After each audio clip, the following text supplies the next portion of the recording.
찬송함으로 신앙 고백하겠습니다. 전능하사 천지를 만드신 하나님 아버지를 내가 믿사오며 그 외아들 우리 주 예수 그리스도를 믿사오니 이는 성령으로 잉태하사 동정녀 마리아에게 나시고 본디오 빌라도에게 고난을 받으사 십자가에 못 박혀 죽으시고 장사한 지 사흘 만에 죽은 자 가운데서 다시 살아나시며 하늘에 오르사 전능하신 하나님 우편에 앉아 계시다가 저리로서 산 자와 죽은 자를 심판하러 오시리라. 성령을 믿사오며 거룩한 공회와 성도가 서로 교통하는 것과 죄를 사하여 주시는 것과 몸이 다시 사는 것과 영원히 사는 것을 믿사옵나이다. 아멘. 우리 찬송가 406장 같이 찬양하겠습니다. 찬송가 406장 고난 내 영혼 편히 쉴 곳과 같이 찬양합니다.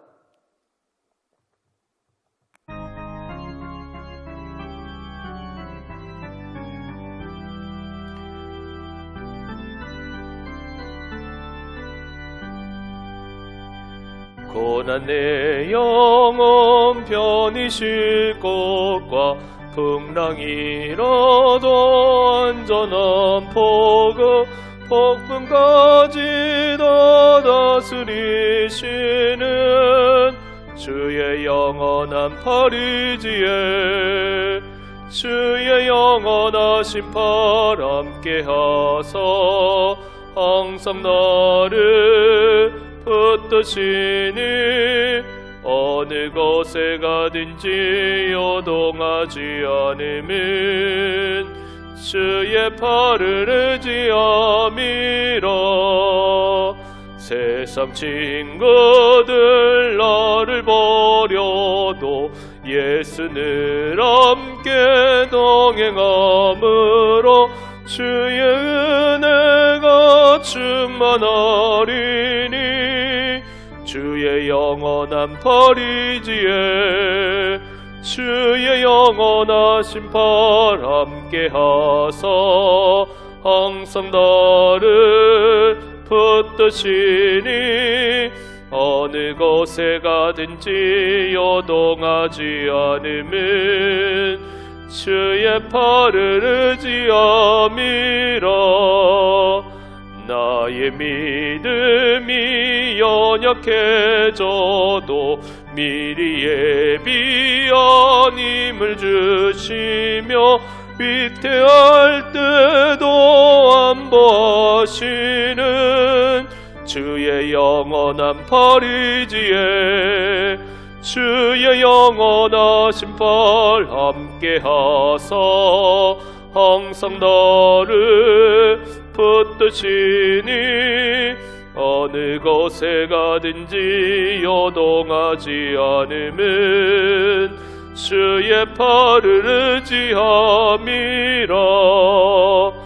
능치 못한 것 주께 없으니 나의 일생을 주께 맡기면 나의 모든 짐 대신 지시는 주의 영원한 팔이지에 주의 영원하신 팔 함께 하사 항상 나를 붙드시니 어느 곳에 가든지 요동하지 않으면 주의 팔을 의지함이라. 아멘. 우리 하나님 말씀 보도록 합니다. 마태복음 9장 18절부터 26절까지 말씀. 마태복음 9장 18절부터 26절까지 말씀. 신약 성경 14페이지입니다. 봉독합니다. 예수께서 이 말씀을 하실 때에 한 관리가 와서 절하며 이르되 내 딸이 방금 죽었사오나 오셔서 그 몸에 손을 얹어 주소서.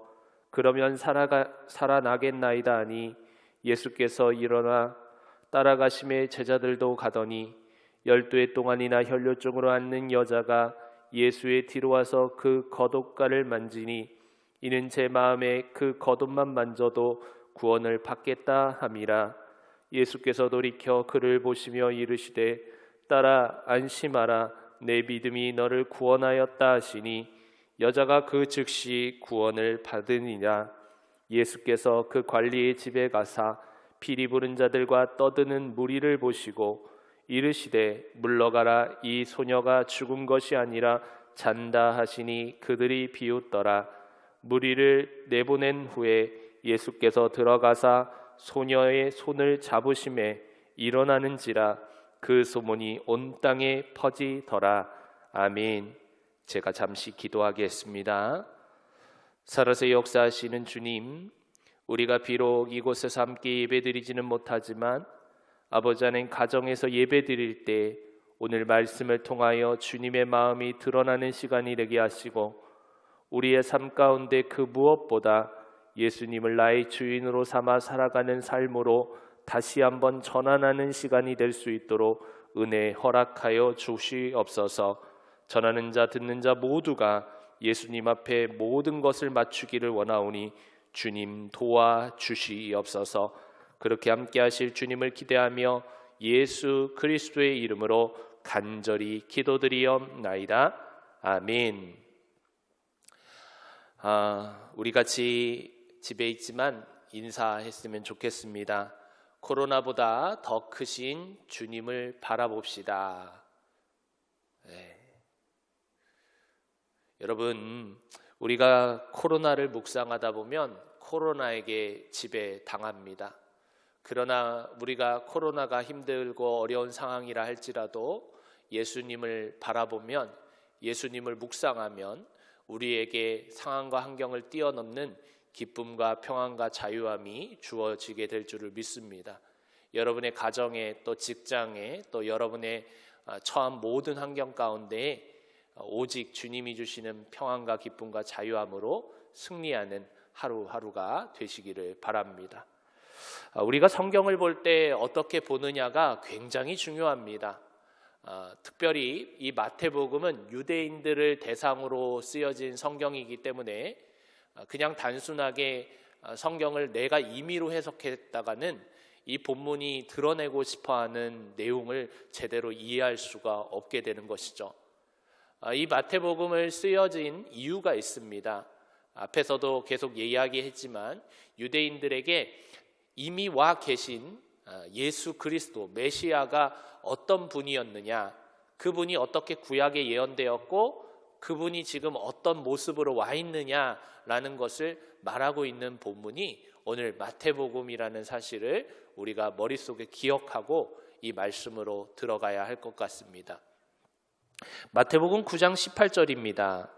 예수께서 이 말씀을 하실 때에 한 관리가 와서 절하며 이르되 내 딸이 방금 죽었사오나 오셔서 그 몸에 손을 얹어주소서 그러면 살아나겠나이다 하니.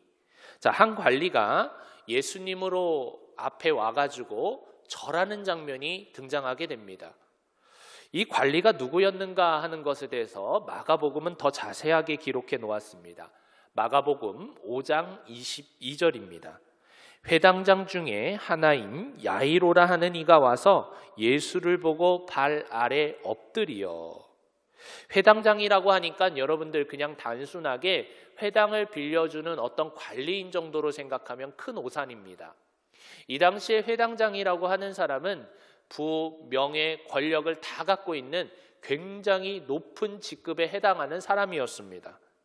이 회당장은 특별히 랍비를 뽑고 추천하는 역할을 하는 데에 굉장히 중요한 부분을 차지하고 있었기 때문에 이 회당장에게 잘 보여야만 랍비가 될 수 있을 정도로 굉장히 높은 위치에 있었던 것이죠. 그런데 이 실로 부와 명예와 권력을 가지고 있었던 이 회당장의 모습을 보면 오늘 모습은 너무나 가련한 인간의 모습으로 비추어지고 있습니다.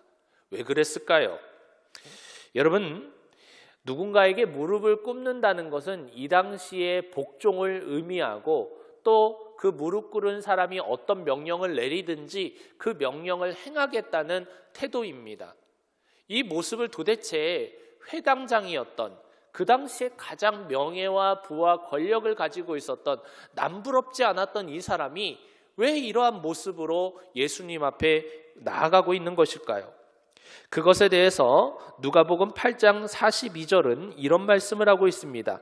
이는 자기에게 12살 된 외딸이 있어 죽어감이러라. 마태복음에서는 이 딸이 죽었다라고 표현하고 있지만 다른 복음서, 누가나 마가복음서에 보면 이 야이로의 딸, 이 회당장 야이로의 딸이 죽어가고 있었다라고 말합니다. 자신의 12살 된 외동딸, 굉장히 어렵게 얻었을 거예요. 이 당시 회당장의 나이는 보통 40세에서 50세 정도 되었다고 합니다. 근데 40세에서 50세 됐을 때 얻은 외딸이라고 하면 얼마나 이쁘겠습니까? 지금 그 외딸이 죽어가고 있는 거예요. 그 죽어가는 모습을 그냥 부모가 지켜만 봤을까요? 그렇지 않았을 겁니다. 모든 그 땅에 있는 의원들을 다 동원하고 또 좋다는 약초는 다 캐서 먹여보기도 하고 별거 다 해봤을 거예요. 그러나 지금 그 외딸이 어떠한 차도도 없이 계속 죽어가고 있는 것이죠. 그러던 상황 속에서 이 회당장 야이로는 계속해서 하나의 소문을 듣게 됩니다. 그 소문이 무엇인가 봤더니 갈릴리 한 촌 마을에서 이 어떤 한 청년이 나타났는데 이 청년이 가는 곳곳마다 병을 고치고 귀신을 내쫓고 아주 하나님의 나라의 위대한 이야기들을 한다라는 거예요. 알고는 있었지만 야이로의 입장에서는 이 예수라는 분에게 나아갈 수가 없었어요. 왜 그럴까요? 이 당시 회당장은 바리새인과 사두개인의 절대적인 지지를 얻어야 했고 주변의 율법에 능통한 자들에게 어떠한 그 인적인 자원들을 공급받지 않으면 안 되는 상황이었단 말이죠. 그렇기 때문에 이 야이로의 입장에서는 그 당시에 이단자라고 불려지는 이 예수님 편에 섰다가는 자신의 회당장의 자리도 내려놓아야만 하는 굉장히 어려운 상황인 것이에요. 그래서 이 야이로는 처음 이 결심을 한 것이 아니라 몇 번의 결심을 했다 포기했을 거라고 저는 생각이 듭니다. 그렇지만 점점점 죽어가는 딸의 모습을 보면서 이제 더 이상은 시간이 얼마 남지 않았다는 것을 알게 됩니다. 그리고 이제 예수님이 어떤 이야기들을 나누고 또 행적을 다루고 있는 그 현장에 이 야이로가 들어갔을 것입니다. 그리고 야이로가 예수님의 말씀이 맞춰지는 틈을 정확히 얻어 갑자기 예수님 앞에 엎드린 것이죠. 예수님이 말씀이 끝나자마자 엎드리며 이 회당장의 야이로는 자신의 딸을 살려달라고 말하고 있는 것입니다.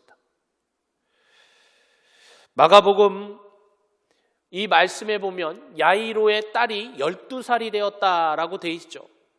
여러분, 이 12살이라는 말을 그냥 단순하게 이 딸이 죽어가고 있었던 나이가 12살이었다라고 이해하면 안 됩니다. 유대인들이 숫자를 기록하는 데에는 의미가 있습니다. 이 12살이라는 10이라는 숫자가 굉장히 중요한데 유대인들에게 있어서는 성인식을 하는 나이이기 때문에 그렇습니다.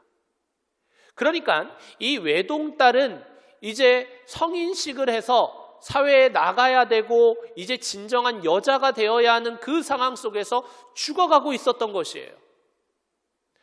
40세에서 50세 근간의 사이에 있었던 이 아버지의 입장에서 얼마나 가슴이 아팠겠어요.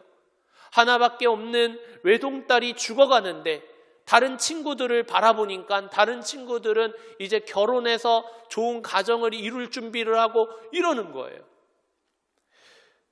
마태복음 9장 18절에 보면 그래서 이 회당장의 야이로가 예수님에게 이런 요청을 합니다.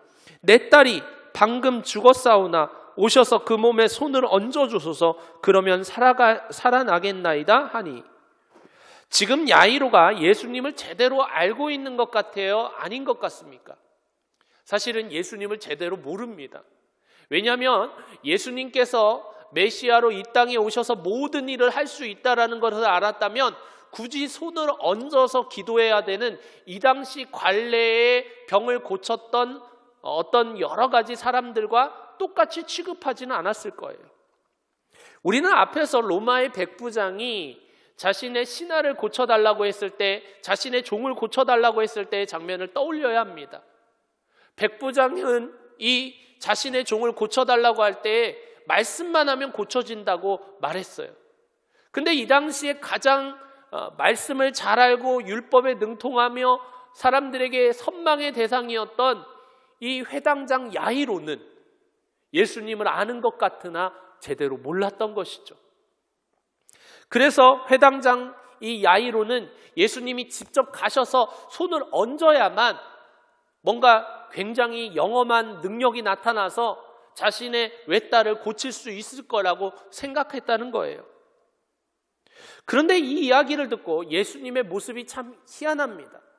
만약에 진짜 예수님이 그런 모든 상황들을 알았다라고 하면 좀 꾸짖을 수도 있지 않아요? 야, 회당장, 너는 나를 어떻게 하는 거냐? 내가 앞에서 백부장의 종을 어떻게 고쳤는지 못 들었느냐? 내가 말만 해도 그 사람은 고쳐진다, 이렇게 말해도 전혀 이상하지 않습니다. 그런데 예수님은 그런 말씀은 전혀 없으시고 어떻게 하냐면 마태복음 9장 19절은 이렇게 기록합니다. 예수께서 일어나 따라가시매 제자들도 가더니. 그냥 야이로가 해달라는 대로 해줍니다. 참 희한하죠. 근데 여러분, 이 장면을 잘 보시면 19절의 말씀에 보면 예수께서 일어나 따라가심에 제자들도 가더니 이렇게 돼 있잖아요. 따라가셨다라는 표현이 나와요. 지금 회당장이 앞에 서고 예수님과 제자들이 이제 회당장을 따르는 장면으로 이 본문을 기록하고 있는 거예요. 이건 마태의 의도가 숨겨져 있는 겁니다. 어떤 의미일까요? 지금 회당장 야이로는 자신의 딸을 고쳐달라고 말하고 있지만 진정한 메시아로 자신의 주인으로 인정하며 나아가는 태도가 아닌 어쩌면 영험한 능력을 가지고 있는 누군가한테 한번 당신의 손을 얹어주면 낫지 않을까라는 그 믿음으로 나아가고 있다는 것을 표현하고 있는 것이에요. 이제 그렇게 예수님이 회당장이 앞서고 뒤따라 가시다가 또 한 사건이 발생하게 됩니다. 마태복음 9장 20절입니다. 12해 동안이나 혈루증으로 앓는 여자가 예수의 뒤로 와서 그 겉옷가를 만지니, 성경을 깊게 보면 표현 하나하나가 너무너무나 재미있어요. 앞에서 우리가 19절에서 어떤 말씀을 봤습니까? 예수님을 따르는 것이 아닌 회당장이 예수님을 끌고 가는, 예수님이 회당장을 따라가는 모습을 그려놨습니다. 그래서 예수님은 뒤에 있고 회당장이 앞에 서 있었죠. 그런데 오늘 20절 말씀을 보면 예수님이 앞에 서 있고 12해 혈류병의 여자가 뒤에 서 있는 것을 그려놓았습니다.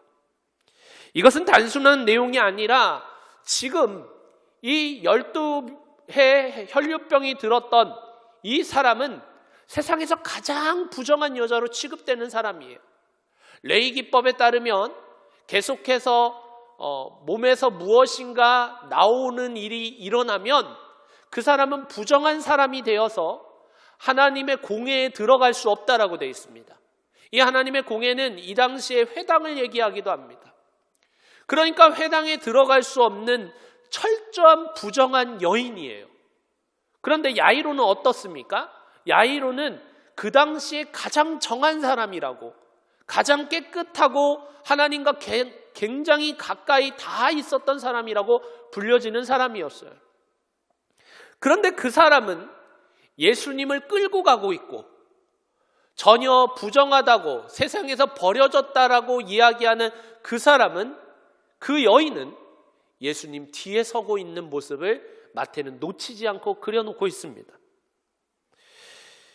여러분, 예수님이요 꼭 가서 손을 얹어야만 낫는 것이 아닌데 지금 자신의 틀에 갇혀서 야이로는 꼭 그래야만 예수님이 낫는다고 예수님을 통해서 자신의 딸이 낫는다고 생각했다는 것이죠. 지금 예수님이 1분 1초가 굉장히 급한 상황 속에서 왜 12의 혈류병 여자와 대화를 하고 있을까요? 이것을 여러분 절대 놓치면 안 됩니다. 이것은 예수님이 의도를 가지고 행하신 일이에요. 즉 일부러 시간을 지체시키는 겁니다. 앞에서 이야기했던 것처럼 지금 이 야이로의 외딸은 죽어가고 있었지 완벽하게 죽은 것은 아니었어요. 그런데 예수님은 죽을 때까지 마치 기다리듯이 지금 혈루병 12해를 앓은 이 여자와 대화를 나누고 있는 거예요. 여러분, 믿음이라는 것은 뭘까요? 야이로에게 바로 이 믿음을 알려주고 싶었던 겁니다. 히브리서 11장 1절은 이렇게 이야기합니다. 믿음은 바라는 것들의 실상이요 보이지 않는 것들의 증거니. 믿음은 지금 당장 아무것도 안 일어나는 것처럼 보여지지만, 그러나 주님께서 일하시면 모든 것 가운데 승리하는 역사가 일어날 것을 믿는 것, 이것이 믿음이라는 것입니다. 결국 믿음이라는 건 내 상황과 내 환경에 기초한 것이 아니라 주님 그분이 누구이신지를 알 때, 그분이 가장 선하고 가장 좋은 길로 인도하신다는 것을 알 때 나타나는 것이 믿음이라는 거예요. 지금 이 12의 혈루증을 앓았던 이 여인은 예수님을 진짜로 믿었던 것이고, 그리고 예수님을 끌고 가고 있었던 야이로는 아직은 믿음이 온전하지 않았다라는 것을 성경은 기록하고 있는 것입니다. 그렇다면 우리가 이렇게 보이지 않는 것들을 믿는 믿음 안에 있을 때 어떠한 일들이 일어날까요? 마태복음 9장 22절입니다. 예수께서 돌이켜 그를 보시며 이르시되 따라 안심하라, 내 믿음이 너를 구원하였다 하시니. 마태복음 9장 21절부터 22절까지 구원이라는 단어가 3번이나 사용되고 있습니다. 이 구원은 단순하게 우리가 죄에서 구원받는 그 구원만을 얘기하는 것이 아니라 우리의 상황과 환경이 어떻든지 간에 그 가운데 자유함을 얻고 기쁨과 평안함 가운데 나아가는 상태를 다 포함하고 있는 이야기입니다. 그것이 때로는 환경과 상황을 바꿀 수도 있지만 우리의 마음을 바꿀 수도 있고 우리의 생각을 바꿀 수도 있는 것이죠. 그러므로 우리가 믿음이 있다고 한다면 내가 어떤 상황이든 어떠한 환경이든 어떠한 조건이든 하나님이 가장 선한 길로 나를 인도하시고 계시며 가장 좋은 것을 나에게 준비하고 계신다는 것을 믿는 것, 이것이 진짜 믿음입니다. 최근에 저는 코로나로 인해 다시 한번 마음이 눌리는 경험을 하게 되었습니다. 교육부를 담당하는 저로서는 이번 다시 시작되는 이 비대면 예배가, 교육부의 비대면 예배가 참 마음이 어려웠어요. 왜냐하면 지금까지 부장님들, 그리고 선생님들, 그리고 아이들에게 끊임없이 대면 예배를 다시 한번 회복하자고 강조해왔고, 또 그래서 우리가 함께 그렇게 예배 드릴 때 하나님께서 공동체 가운데 주시는 은혜에 대해서 계속해서 설명해 왔었어요. 그러던 가운데 다시 한번 이 부산시의 거리 단계가 또 격상됨에 따라 비대면 예배를 드려야 하는 상황 속에서 마음이 너무 힘들었어요. 사실 힘들었다는 정도가 아니라 주님 앞에 투정을 부렸습니다. 주님, 도대체 이게 뭡니까? 아니, 지금까지 공동탑이 무너진 것 같아서 다시 세우는 일을 열심히 했더니 또다시 발로 무너뜨리시는 겁니까? 도대체 왜 이러시는 겁니까? 라는 질문이 저절로 되어지고 계속해서 그것 가지고 씨름을 하고 있었습니다. 뿐만 아니라 이것 때문에 마음이 힘들으니까요, 계속해서 써나가고 있었던 영성일기도 중단했습니다. 어쩌면 예수님 앞에 삐져 있는 상태였는지도 모르겠어요. 그런데 이 말씀을 준비하다가 주님이 저에게 이런 말씀을 하셨어요. 너는 야이로냐? 12해 혈류병 여인이냐? 사실 이 말을 듣고 난 다음에 주님 앞에 또다시 이야기했습니다. 주님, 그래도 이제는 회복시켜 주셔야죠. 이 상황에서 더 이렇게 하시면 어떻게 애들들이 예배를 제대로 드릴 수 있겠습니까? 그럴 수 없습니다. 애들들이 그렇게 쉽지 않은 얘기입니다. 그때 주님이 이렇게 얘기하셨어요. 너는 보이는 것을 믿느냐, 보이지 않는 것을 믿느냐. 그 주님 앞에 간절하게 기도했습니다. 주님, 제 상황과 제 환경, 그리고 교육부의 상황과 환경을 바라보면 솔직히 부정적입니다.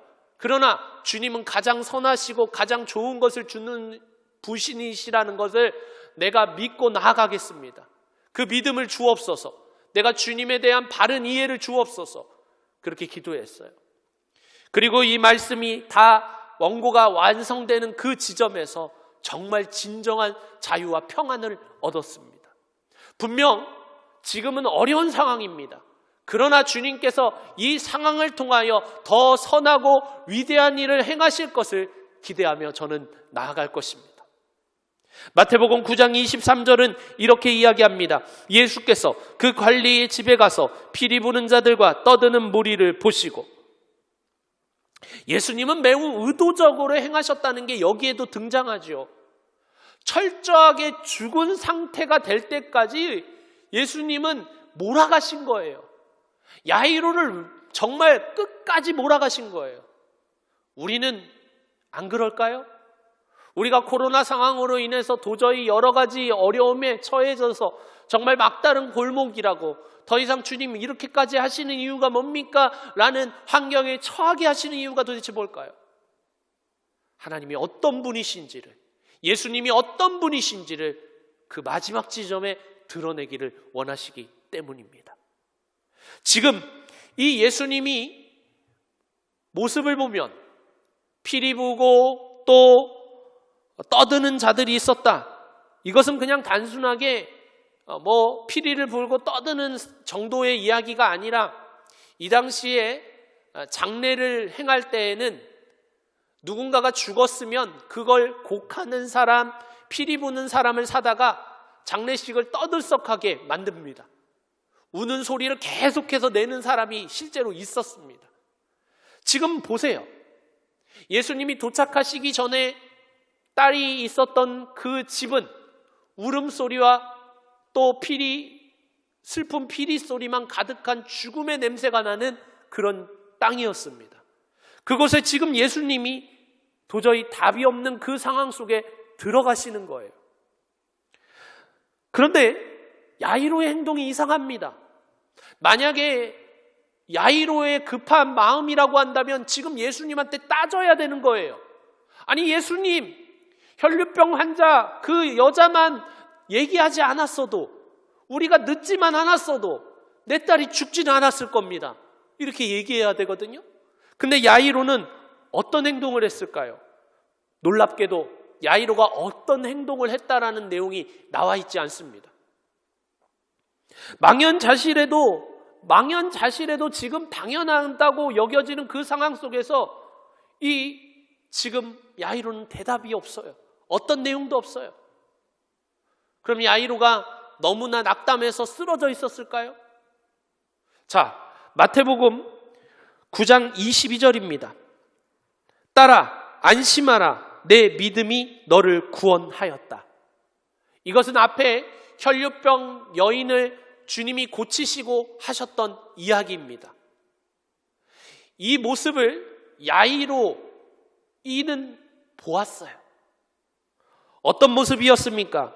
예수님께서 12의 혈루증을 앓아 계속 피를 흘렸던 그 여인에게 주님께서 구원을 선포하시고 구원받았다함을 선언하시자 그 순간 12의 흘렸던 그 피가 끊겨지는 역사를 보았던 것이에요. 여러분, 이 당시에 이 놀라운 현상은 그냥 나타나는 현상이 아니라 구약을 배경으로 하고 있습니다. 누군가가 부정한 사람이 있다고 한다면 그 부정한 사람을 누군가가 손으로 만지면 똑같이 부정해집니다. 그래서 예수님이 이 12의 혈류병 여자가 예수님의 옷솔이었어요. 옷솔을 붙잡은 것을 알고 누가 나를 만졌느냐, 내 능력이 나갔다 라고 얘기할 때 이 야이로의 마음에는 그랬을 거예요. 아, 부정한 사람이 만졌으니까 예수님이 화를 내시고 꾸짖겠구나. 아니, 근데 예수님은 그 손을 만진 여자를 오히려 따뜻한 말로 얘기합니다. 딸아. 이 딸아라는 말은요, 이 당시에 가장 따뜻한 말로 그 여인을 부르는 거예요. 그러면서 뭐라고 얘기하냐면 내 믿음이 너를 구원하였다. 근데 여기까지도 좀 마음이 불편합니다. 자기가 뭐라고 구원을 이야기하나 그렇게 생각했을 거예요. 그런데 어떤 일이 일어납니까? 갑자기 12에 계속 흘렸던 피가 멈춰지는 역사를 그 자리에서 경험하게 되는 것이에요. 그러면서 마태복음 9장 24절은 이런 얘기로 계속 이어집니다. 이르시되 물러가라. 이 소녀가 죽은 것이 아니라 잔다 하시니 그들이 비웃더라. 25절 무리를 내보낸 후에 예수께서 들어가사 소녀의 손을 잡으심에 일어나는지라. 그러니까 야이로는 이제 12의 혈류증 이 여인의 주님의 고쳐짐을 보고 이분이 누구인지를 서서히 눈을 뜨기 시작한 거예요. 아, 이분은 절망 중에 우리가 이야기했던 메시아로 오실 그분이시구나 라는 것이 이제 확인이 되어졌던 것이에요. 그러므로 말미암아 자신의 딸이 죽어서 더 이상 어떤 행위도 할 수 없는 상태가 되었을 때에도 지금 주님을 신뢰하고 나아가고 있는 태도예요. 더 놀라운 장면을 보여드릴까요? 누가복음 8장 51절입니다. 그 집에 이르러 베드로와 요한과 야고보와 아이의 부모 외에는 함께 들어가기를 허락하지 아니하시니라. 이 말씀에 보면 베드로, 요한, 야고보 이렇게 나옵니다. 이것은 여러분 그냥 쓰여놓은 게 아니에요. 유대인들은 이 순서를 굉장히 중요시 여깁니다. 그러니까 예수님 뒤로 이렇게 행렬이 들어갔다라는 얘기를 표현하고 있는 거예요. 근데 잘 보십시오. 우리가 앞에서 야이로가 예수님을 모시고 가는 장면에서 야이로는 앞에 서 있고 예수님이 뒤에 서 있고 이런 장면으로 그려져 있었습니다. 근데 지금은 야이로의 위치가 바뀌어져 있는 것을 볼 수 있어요. 야이로의 위치가 예수님 뒤에 있을 정도가 아니라 예수님의 제자들 맨 뒤에 서 있는 장면을 마태는 놓치지 않고 기록하고 있습니다. 무엇입니까? 예수 그리스도를 메시아로 모신 이 야이로는 이제 자신이 앞서지 않고 예수님이 앞서서 그 모든 일을 행하실 것을 기대하고 나아갔다는 것을 놓치지 않는 것입니다. 어쩌면 이 12의 혈류병을 앓았던 여인과 또 그리고 지금 죽어가는 외딸은 전혀 다른 상태가 아닙니다. 예수님이 볼 때에는 똑같이 부정한 상태일 뿐이에요. 예수님이 볼 때는 끝난 상태일 수도 있습니다.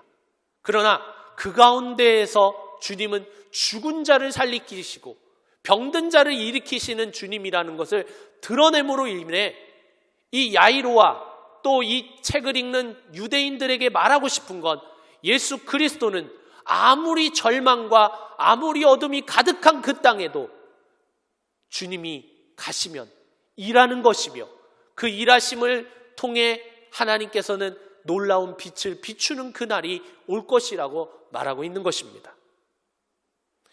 마가복음 5장 41절에서 이제 예수님이 들어가서 이 죽은 아이를 이렇게 이야기합니다. 그 아이의 손을 잡고 이르시되 달리다고 하시니 번역하면 곧 내게 말하노니 소녀야 일어나라 하심이라. 여러분, 지금 이 땅은 코로나 블루로 인해 마음이 내려앉는 굉장히 위기의 상황에 있다고 말합니다. 경제, 정치, 외교, 또 우리들의 안전, 이 모든 것들이 위협받아 코로나 블루로 인해 마음이 불편합니다. 그럴수록 우리가 무엇을 해야 할까요? 믿어야 합니다. 무엇을 믿습니까? 오늘도 이 어둠 가운데 어쩌면 절망이 가득한 이 땅에 주님은 가만히 계시는 것이 아니라 가장 극적으로 일하고 계신다는 것을 믿어야 합니다. 사랑하는 성도 여러분, 코로나 시대에 믿음을 잃지 마십시오. 믿음을 잃지 않기 위해서는 나의 상황과 환경을 바라보고 좌절하는 것이 아닌 오직 선한 길을 이루실 주님을 바라보는 믿음의 눈이 띄어질 때 믿음을 잃지 않게 될 것입니다. 때로는 우리가 예수님의 그 뜻을 다 알 수 없어요. 이 코로나가 왜 일어났는지, 그리고 무엇 가운데 결과가 나타날 것인지, 이것을 통해 주님은 무엇을 하기 원하시는지 다 알 수 없습니다. 거기에다가 자꾸 답을 달면 그 답은 틀린 답을 달는 경우가 많을 겁니다. 그러면 어떻게 해야 될까요? 이 빈칸을 그대로 내버려 두고 주님이 이 빈칸에 아름다운 답을 쓰여 가실 것을 기대하고 나아가는 것입니다.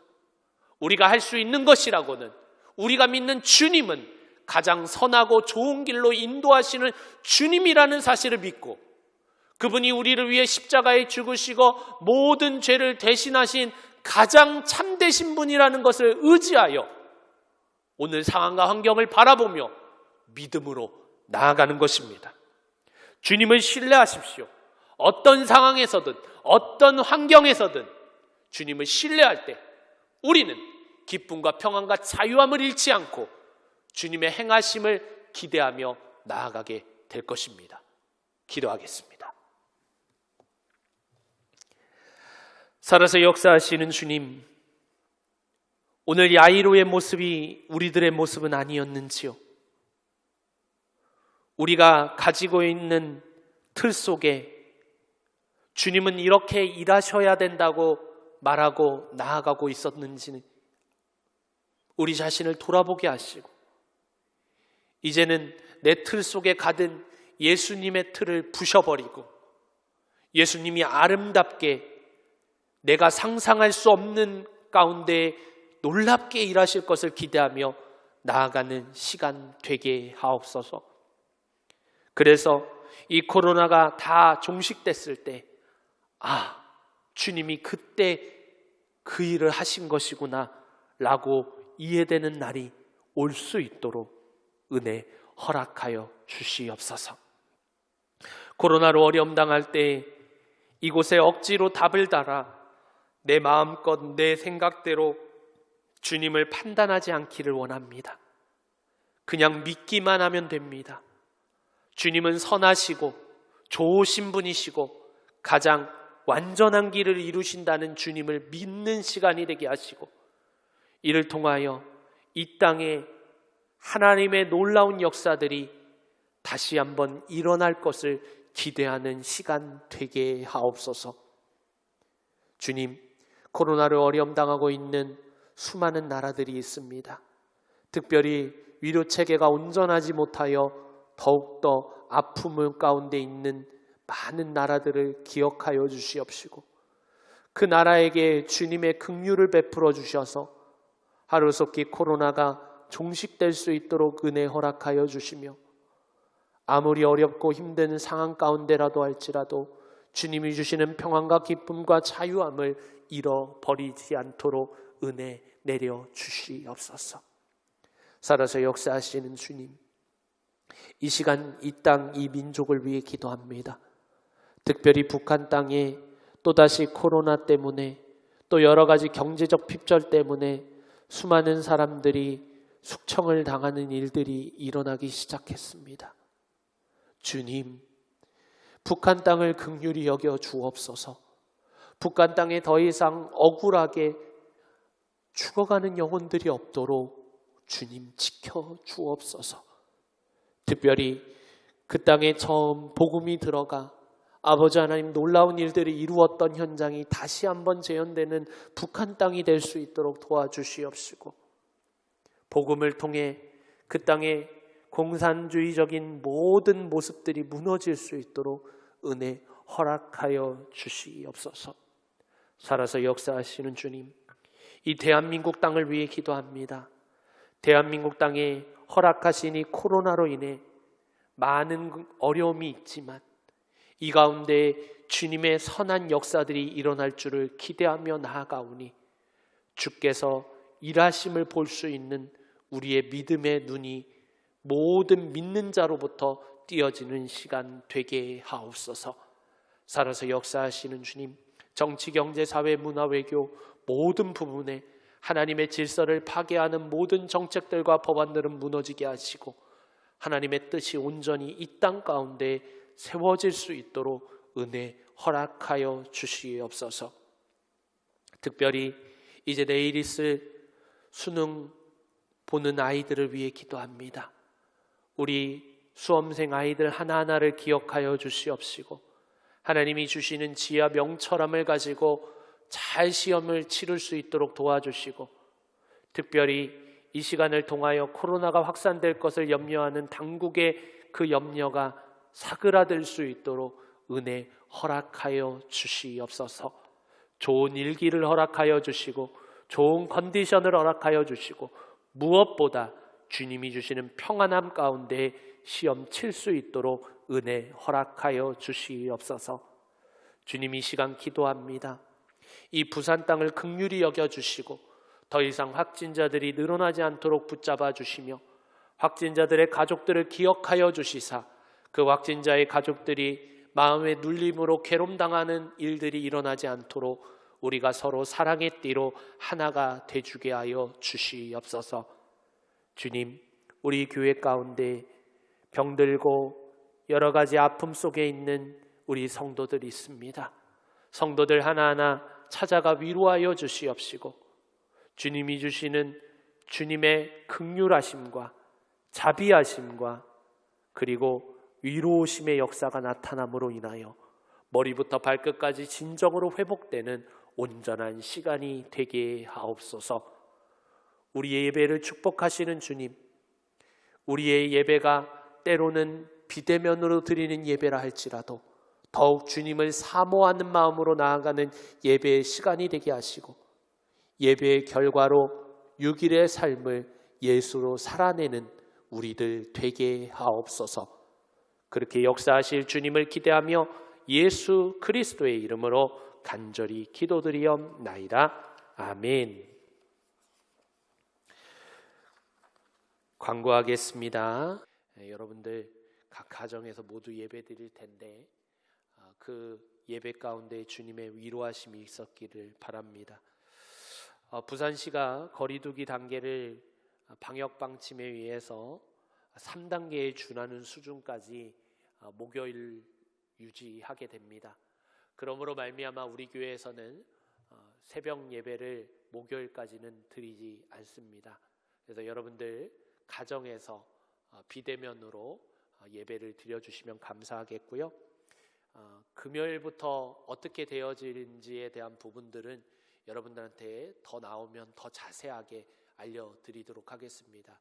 그러나 특별한 이유가 없는 한 금요일부터 모든 예배를 또 정상화하도록 하겠습니다.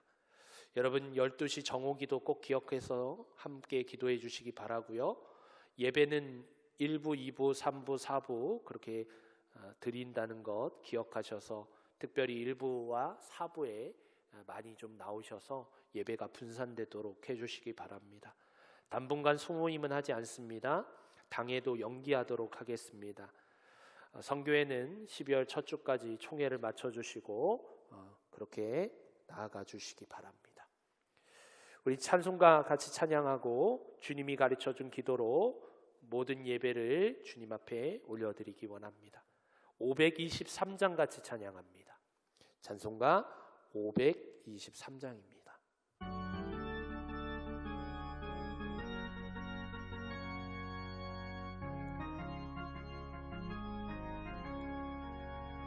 어두운 죄악길에서 목자 없는 양같이 모든 사람 길 찾아 헤맨다.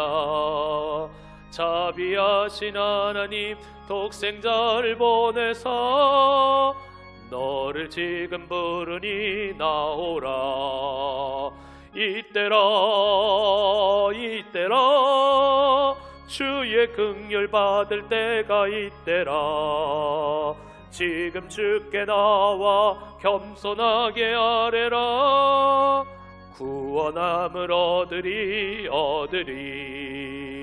험한 십자가 위에 달려 돌아가신 주 다시 살아나셨네 기쁘다.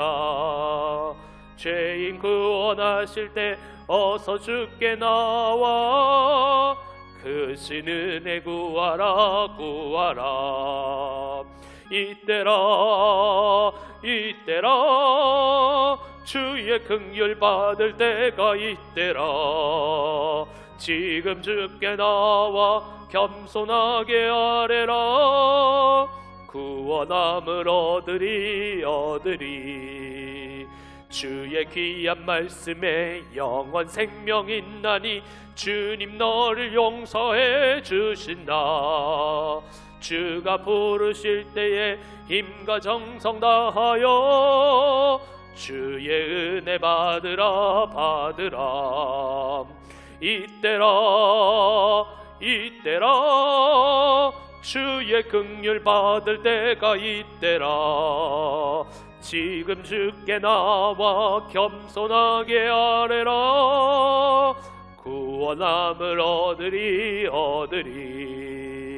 세월 빨리 흐르고 세상 친구 가는데 너의 영혼 오늘 밤 떠나도 주의 구원 받으면 천국에서 영원히 주와 함께 살리라. 이때라 주의 긍휼 받을 때가 이때라. 지금 주께 나와 겸손하게 아뢰라. 구원함을 얻으리. 주님이 가르쳐준 기도하겠습니다. 하늘에 계신 우리 아버지여, 이름이 거룩히 여김을 받으시오며 나라가 임하시오며 뜻이 하늘에서 이루어진 것 같이 땅에서도 이루어지이다. 오늘 우리에게 일용할 양식을 주시옵고 우리가 우리에게 죄 지은 자를 사하여 준 것 같이 우리 죄를 사하여 주시옵고 우리를 시험에 들게 하지 마시옵고 다만 악에서 구하시옵소서. 나라와 권세와 영광이 아버지께 영원히 있사옵나이다. 아멘.